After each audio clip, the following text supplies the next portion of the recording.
হচ্ছে আমাদের দুই পক্ষ, বিবাহিত এবং অবিবাহিত। খেলা হার জিত আছে, আপনারা আপনাদের সর্বোচ্চ দিয়ে খেলা খেলবেন। আমাদের এখানে আমরা কোনো আন্তর্জাতিক কোনো প্লেয়ার নয়, এখানে আমাদের একটু আনন্দ উপভোগ করার জন্য এবং একটি সম্প্রীতি নিজেদের ভিতরে ভ্রাতৃত্ববোধ করার জন্য আমাদের আজকের এই আয়োজন। আমরা কেউ রেফারির সিদ্ধান্তের বাইরে আমরা নিজেরা কোনো রকমের কোনো কথা বলবো না। আর কোথাও যদি কোনো রকমের কোনো বিষয় নিয়ে আলোচনা করতে হয়, সেখানে আমাদের যারা আছেন এখানে সিনিয়র কিন্তু কথা বলবেন। কোন রকমে আমরা এটা নিয়ে বেশি ইন্টারাপ্ট করবো না।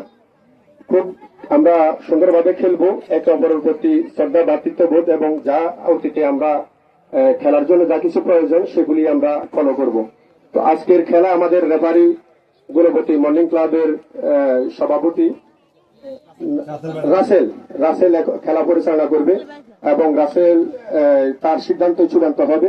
রেফারির প্রতি আমরা শ্রদ্ধাবোধ রাখবো।